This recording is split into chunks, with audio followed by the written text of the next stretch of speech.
Just record and start. Wait. Can you record this right now? Okay.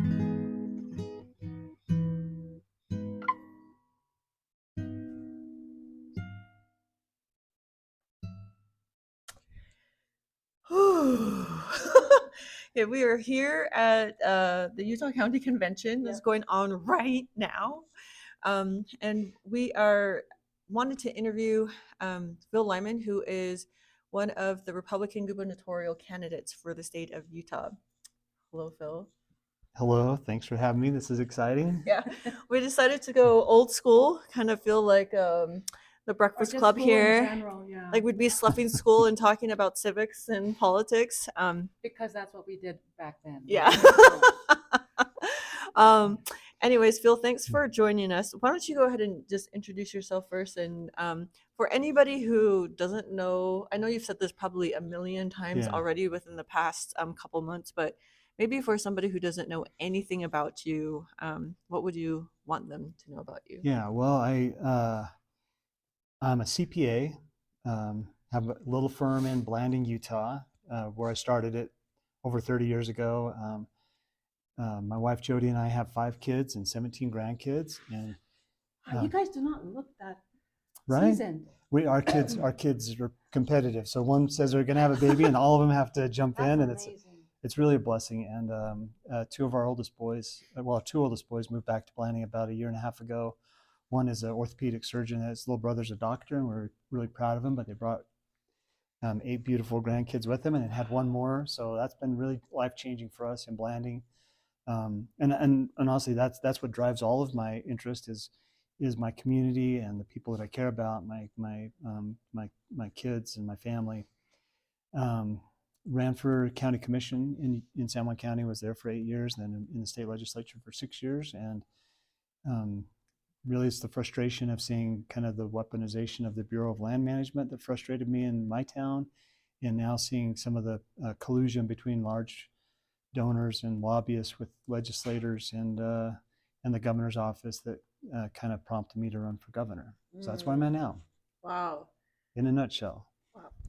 I'm so excited you're running for governor. So excited. Oh, good. Thank you. Yeah. Well, and it's interesting to me because usually the people that I who have not that every candidate doesn't have some form of conviction, but everybody has a reason how they got here, and it's always interesting to see and hear the story of kind of like a domino effect hitting you this way and this way and this way. Now you're running for governor. Right.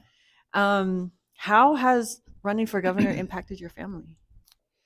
Well, I can't. My kids are all out of the house, so Jody and I are empty nesters, and but I talked to each one of them and asked if they were okay with that. We've been through a lot as a county commissioner. I was prosecuted by the federal government for a politically motivated, nonsensical charge, but it was a pretty big ordeal. So they've been through some stuff before, and they stood by us. We had 3 of our kids get married while I was being prosecuted and going to jail, and things like that. And it drove kind of a conviction for them as well. To stand up for the truth regardless of the consequences.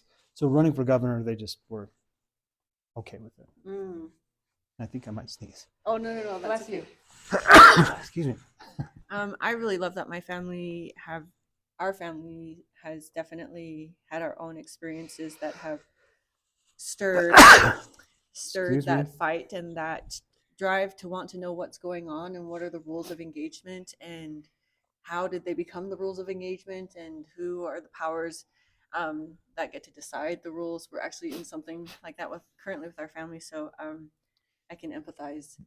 For some people it's abstract, and for those that it's not abstract, that they've actually experienced something. It might be that the IRS was weaponized against them, or that the state tax commission, or or DCFS, people that have had experience with authority, that people that are supposed to serve, that instead go after you. Then it becomes very real to people. Yeah. And those that haven't had that, honestly, some of them have a hard time convincing that government would ever do anything less than virtuous.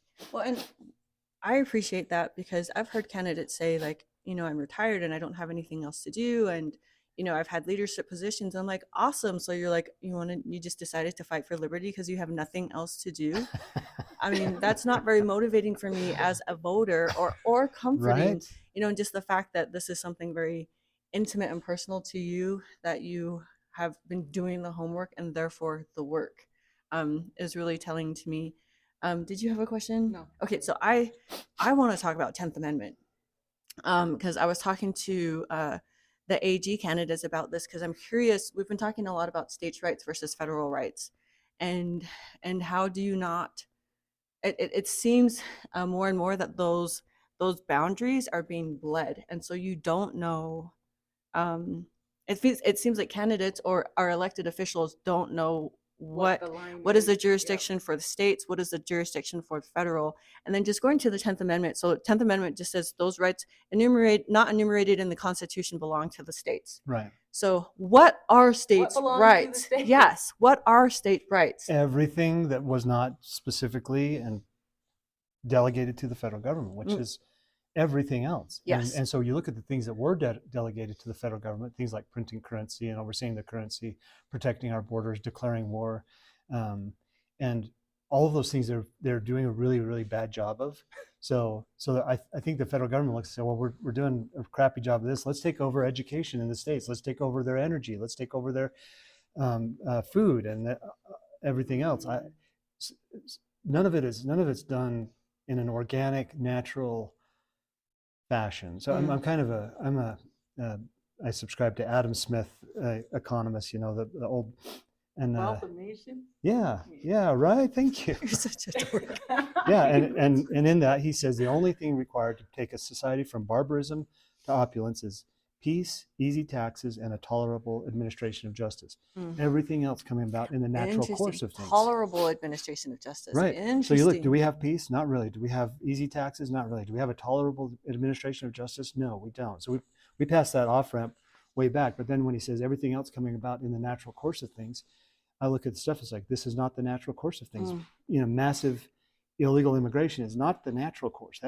I understand people wanting to move to America, but these are people who want to bring fentanyl and do human trafficking and do criminal activity in America. The cartel, colluding with politicians at the CIA and whatever else to facilitate this whole hostile takeover is not the natural course of things. And who's going to step into that gap if it's not the states themselves or the people? Right. Which is the 10th Amendment. Yes. Yeah. So just to the people really quickly, because we talk about this all the time because we're staunch U.S. Constitution girls.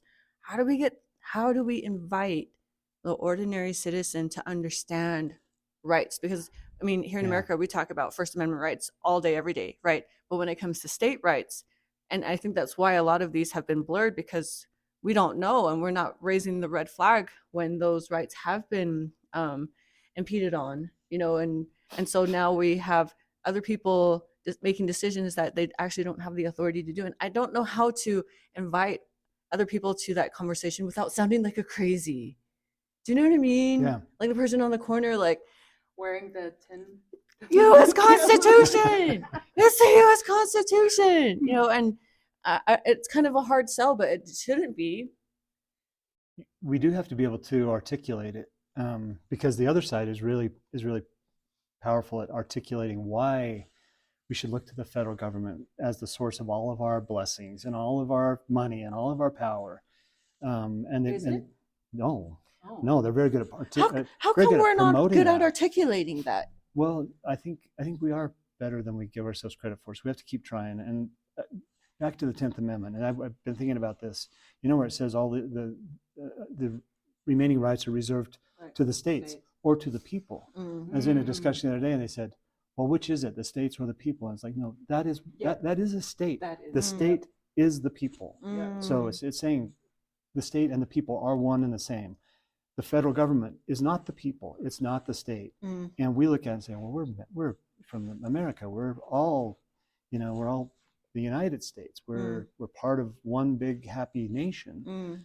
And that narrative itself, and then we're a democracy, and we're all these things, they undermine the idea that states are sovereign, because the people are sovereign, and that's their extension. The state has to be the voice, and if necessary, the arm of the people to defend their rights against encroachment from the federal government. Yes. And at the state level, you have all levels. You got the executive, the legislative, and the judicial branches. In the state, you've got the county governments that ought to be empowered, and instead you get this, like, everything gets like mushed together, and pretty soon people don't respect parenthood. Yeah. They don't respect the parents' Yeah. rights. And why would they? Because they don't respect statehood. They don't understand anything. We get like in this weird place, and Yeah, because it's lacking order. yeah, and then you see the response to COVID, or even like the nonsense of all of the 2020, response and people going to jail, and you find out, well, there is a downside to not having a foundation, and it's that things fall apart. And they are falling apart right in front of us. The $35 trillion in national debt, and shutting down our energy production, and these policies, they end up having devastating impacts on people. And when they experience those themselves, or close to those that experience it, they're starting to wake up. So obviously, you know that we are Pacific Islanders, and I don't know if you get to see many Pacific Islanders. What would you say to our community? I would rather be spending more time in the Pacific Islands. That would that's a good, yeah. How do you help them to feel like they are being represented as well? Because I think that that maybe many would probably lean toward the Democratic side instead of the Republican. But I think that I know that most of the values that they treasure, that they love, are found within this party, with regard to taking care of families, supporting or just keeping our family units close. Yeah. Well, in Utah, and I have had a lot of dealings with the Pacific Islanders in Utah, the poly community, and that's what you do observe, that they are very family oriented. They're very independent. People, wherever you're at on the political spectrum, freedom is freedom, and people want to be able to do things that they think is right. They want to raise their kids the way they want to raise their kids without being judged and evaluated. And in the Polynesian community, again, the ones that I'm dealing with, incredible business people, incredible commitment to community, and you see that. It's like they don't do stuff just to make money. They do it to give back to their community, and they're always talking about that. I grew up next to the Navajo reservation, and you see some similarities there. It's like they care about their elders. They are not going to leave people by the wayside. And you also see that the Democrats move in and convince them, oh, you should be voting Democrat because Republicans are racist and they don't care about people or whatever. And the truth is, well, I guess really the truth is the Republicans have not had a great track record of respecting individual rights either. Yeah. They should do better. We should be a non-interventionist party and respect rights, whether it's the parents' rights or the kids' rights or the businesses' rights. But definitely we're better than the left, and should be better than we are, I guess. I was just thinking about going back to articulation. So culturally, we are a storytelling people, and that's actually how we remember all of our genealogy, is through our storytelling. So that's why we sing, that's why we dance, that's because it's all of our genealogy. Very much like and I was just thinking, I think that what the Republican Party, in my opinion, needs to work on is storytelling. And we are really good at telling you dates and facts and policy and code and legislation and things like that, but just bringing that heart and the mind together in the same space. I think we miss that, and therefore we miss that connection of genealogy, because for us, our Constitution is literally a living Constitution. It's in our Tamokos. It's in our reo, in our language. It's in our genealogy.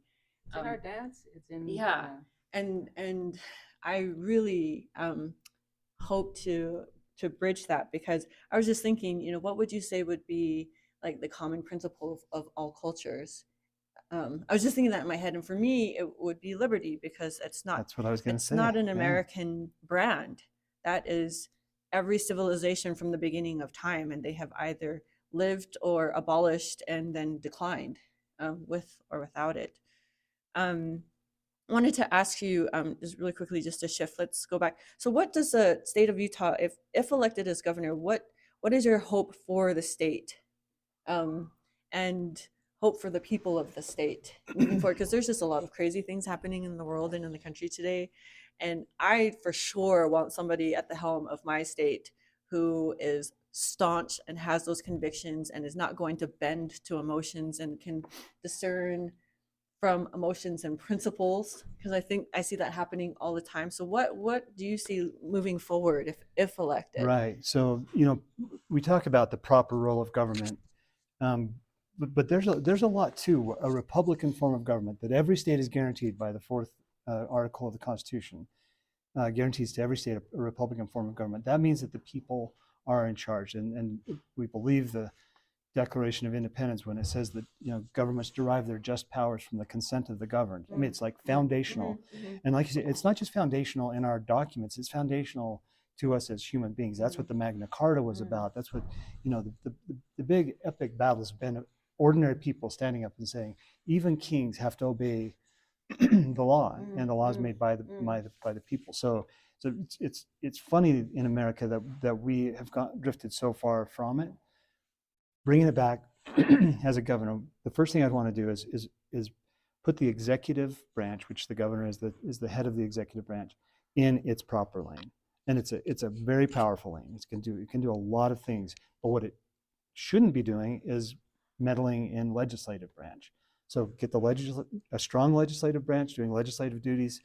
Get a strong separate the powers, and then with the federalism, understand the difference between the federal government's lane. What is your job, and everything else that was reserved to the states, all of the jurisdiction of the land in Utah, technically was transferred at statehood in 1896 when that boundary was created, and we don't act like it. We don't behave as if we have jurisdiction. Why is that? The ownership never transferred, so that's probably one thing. Is people say, well, the federal government owns the land, therefore they can do whatever they want. But there was a big report done in 1956, the Eisenhower report, that says the federal government has jurisdiction over forts, arsenals, dockyards, other needful buildings, post offices, Hill Air Force Base, but all the rest of the domain is 100% under the jurisdiction of the states. But we don't assert that when it comes to our energy production. We defer to the federal government, and the federal government's glad to step in and start dictating what sheriffs can and can't do.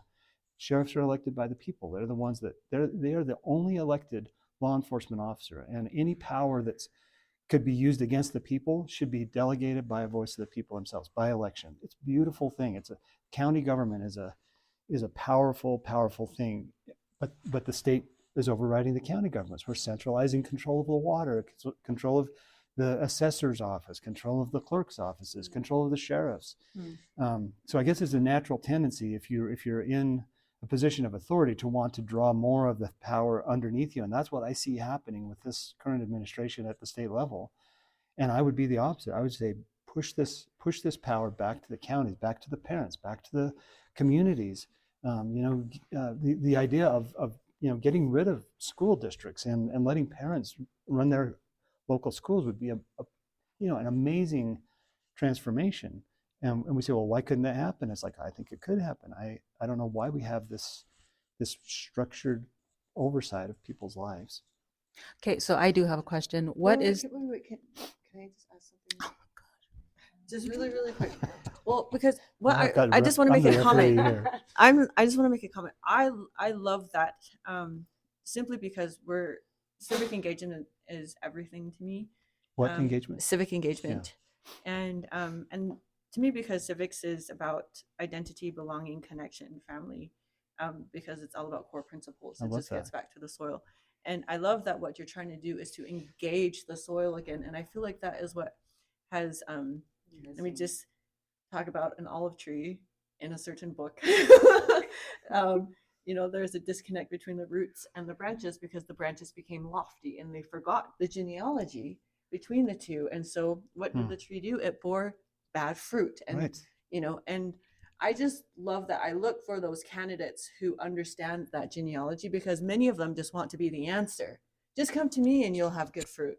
Just come to me and you won't even have to water the soil. I'll be the sun. I'll be the moon and the rain. I'm like, you can't be that because you don't have in the jurisdiction, or in Polynesia, we Mm. would say the mana. You don't have the mana You don't have the authority. to do that, and you shouldn't, because there are other people in place to take that mana and uphold it, because you can't be everything, because when you try and be everything, then nothing, everything is done very poorly. Right. Sorry. No, I love that. So I only had one question. What is the proper role of state government?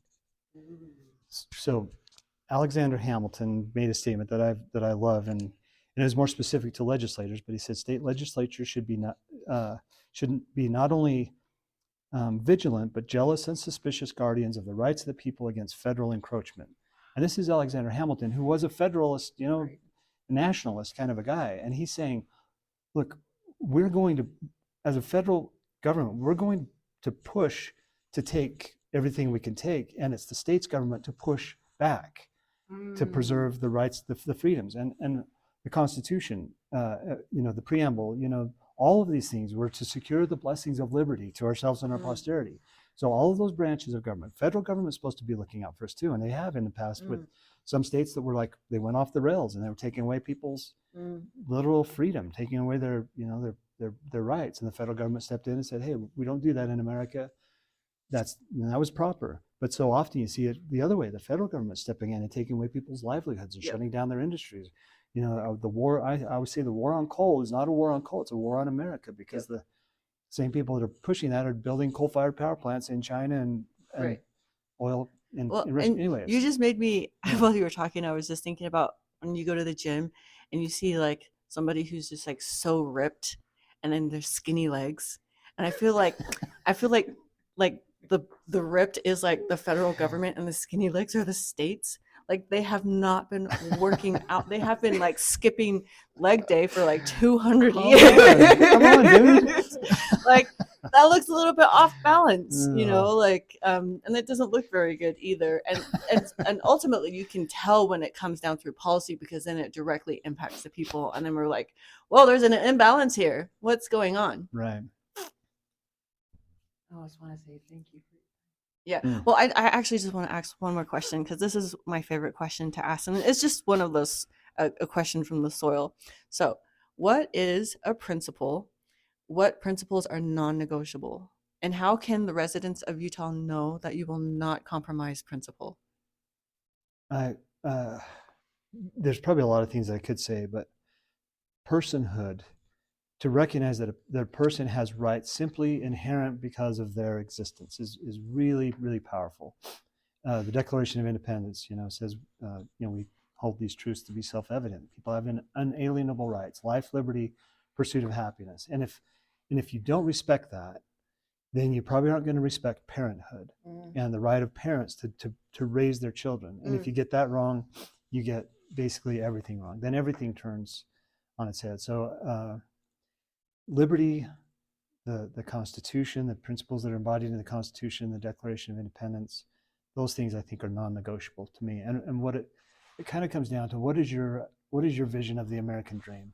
And for me, my vision really is to have, to live in a place, in a community where people can have a job, a car, a house, raise a family that cares about each other, and what could they get more than that if they had $1 billion? Nothing. That's to me, that is the American dream. I look at some of the other aspiring government programs, and they're to get $1 billion companies here, or Major League Baseball, or the Olympics, or the presidential debates, and all these things. It's like we're chasing big money. And I think if we get back to the basic principles that people are free, they live a good life, they have children and grandchildren, and like the Constitution says, our posterity. And so this is a long answer. I'm sorry, but No. My wife Jody. Well, and the genealogy takes a long time. Yeah, right. Yeah, that's stories. They take a while. It is. But you're explaining principle in it as well, so I appreciate all of that. So my wife Jody started a thing, she called it Cookies in the Constitution, when our grandkids moved back, and I called it the Cousin Caucus. That's so cool. It is so cool. But the first thing was memorize the preamble to the Constitution. And so so as you watch your little grandkids recite the blessings of liberty to ourselves and our posterity, it's like, well, that is my posterity, and their posterity is going to be in a better shape because learning And the that same hits principles. different. Yeah. So Yeah. yeah, no, it's beautiful. I mean, relationships are so amazing, and life is really great, and we live in a beautiful state. And then when you see policies that are basically undermining that, it makes me really, really uncomfortable. Yeah, because it is an attack on the soil, It's and therefore an attack on your grandbabies and your posterity. yeah, I love that. You know, and An at attack least on personhood. and at least for us in Polynesia, you know, they are our wealth. You know, I think every culture would support that, and so I just love that. I know that you're getting teary eyed, and I'm getting teary eyed. My sister's getting teary eyed. But I just want to just give the last pitch to. I do that all the time, so it Yeah, doesn't. no, that's good. Okay, good. So we have state convention coming up next week, and so originally, so just talk about going convention and signature, but now just going straight convention, and then just your last pitch to why people should consider you, Okay. why people and their families and their grandchildren And and the their entire state of future Utah, yes. should consider Phil Lyman. So on the signature route, that was an option at the beginning. You could do both, the convention and signature route. 4 years ago, when people put in to just do the convention was canceled, and because of COVID, and the caucus meetings were canceled, and we didn't elect new delegates. And I thought, well, that's a big risk to take if something like that were to happen again. Not that I expected it, but it felt options are worth a lot, and I thought I need that option at least through the caucus night. And when the caucus seemed to go, according to schedule, then we dropped our signature path. So I'm convention only at this point. I asked the party if they would consider not endorsing any candidate that got signatures, and they said they wouldn't do that because they'd have to do their own primary, a few things like that. So the party could do something to fix that. The legislature could do something to fix that. They haven't. Yeah. So it puts a person who's running for office in an awkward spot. Someone says, Yeah. well, it's hypocritical to be against signatures and then get signatures. And I said, well, I think it's hypocritical to run for office and then unilaterally disarm at the beginning of that process. Yes. And to say, I'm earnest about winning this race, but I'm not going to use these tools that are Yes, available. we were to just me. So, talking about that on our drive here. Did you see Yeah. Tusher's bill this Yes. last session? Mhm. And it didn't even make. I don't know that it even made it out of committee or the House, but I told a few of my colleagues that I won't sign any bills as governor until they bring me one to repeal SB 54. That it does need to go away, and it's dramatically reformed politics in, You have in made Utah. a fan out of her. Okay. that So is yeah, so so- awesome. So yeah, I really resent that our party is being dictated to by anybody outside the party, the Yeah. legislature or anything Well, else. and but- it's kind of a conflict for me when I know that Governor Cox was lieutenant governor when it was signed and passed into law, and so I was just talked about this. Like, I don't know that he would repeal, a law that was passed under his administration. I You- just feel like that would be like a little bit you- conflicting for him. I get out and talking with the delegates, and almost nobody likes SB 54, but you get on the other side of the wall inside the Capitol complex, and there's very few people who have much will to get rid of SB 54. Really? Yeah. You know why? It's because their legs are chicken. You have chicken legs, and you have been skipping leg day for 200 years. Yeah. Okay. Anyways. Leg day. I'm gonna Yeah. Okay. So last word. Go to the gym. Last word for the people. Yes. Go to the gym. Go to the governor. No, anything not else? Go to the civic engagement gym. Yeah. Come and check Phil out. What's your website? Lyman for Utah, FOR, lymanforutah.com. And he's also on Instagram. Yep. Thanks for answering my message or whoever did that. And check out state convention. Even if you're not a delegate, you can go to state convention and just see what it's all about. Come ask him questions. He's been everywhere. And if you don't have a sign, get a sign. Lyman for Utah. Okay. Thanks, Phil. Thank you. You guys are awesome. Thank you. Ka kite ano, o whalahi atu. Ka kite ano o whai atu.